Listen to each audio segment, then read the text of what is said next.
Hi, my name is Borja. I'm the lead designer on Plants vs. Zombies 2.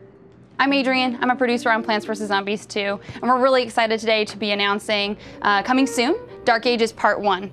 At E3, we're going to be demoing Dark Ages Part 1 to the press, and we really wanted to give you the E3 press experience. So let's get started. Let's start out by talking about the map. Our artists have really outdone themselves by reimagining the medieval theme with the nighttime background. As we scroll over, you can see some of the prizes you can get, and Gargantua at night 10. Let's jump right into a new level.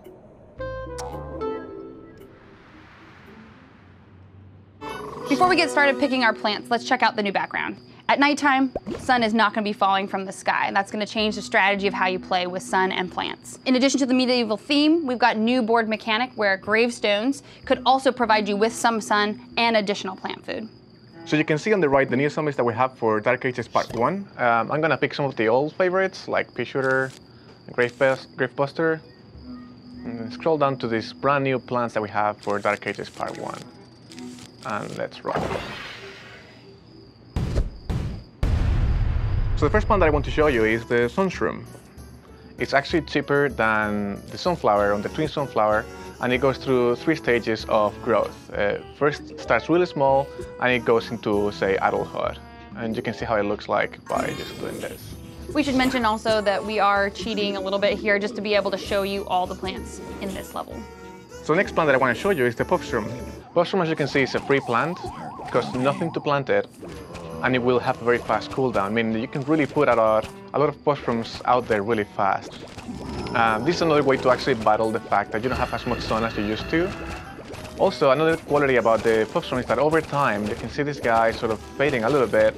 That means the Shroom actually has a small timer, and at the end of it, it will actually disappear. But however, you can do this, and you can see how a single plant food actually activates plant food on every Shroom that is currently on the screen. And not only that, but it also resets the timer on every Shroom so that they can keep on the screen for longer.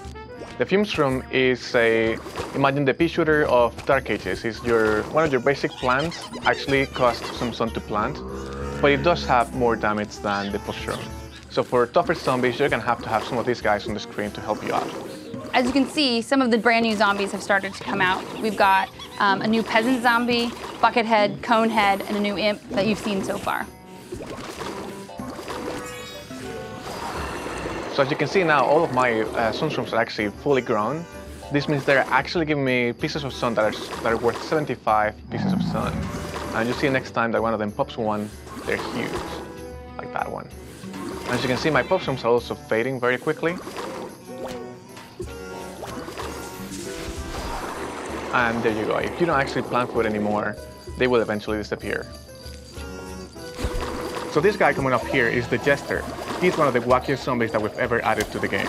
And you really have to be very careful with what you shoot at him because, as you can see, he'll start spinning around, pick it up, and throw it back at your plants. So this is where your Fume Shroom comes in really handy because he kind of battles these fumes that he's shooting at him. He's getting too close.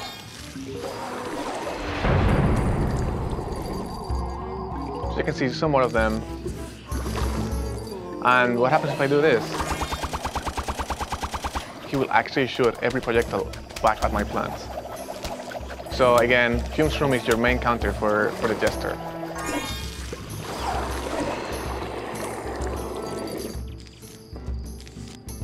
Here's another one of our new zombies. This is the Knight.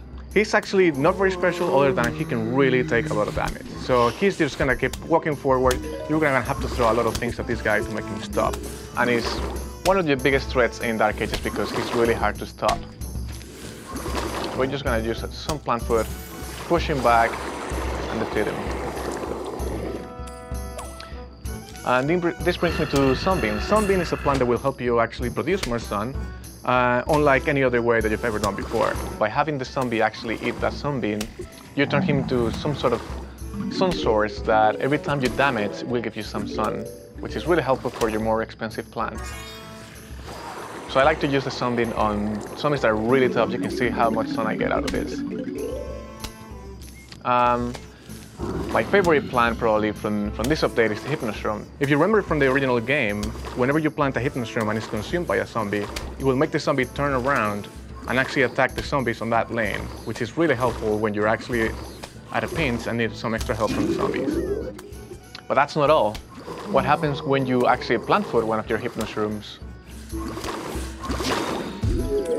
So what just happened is the zombie that consumed that plant food Hypno Shroom actually became a Gargantuar fighting for you.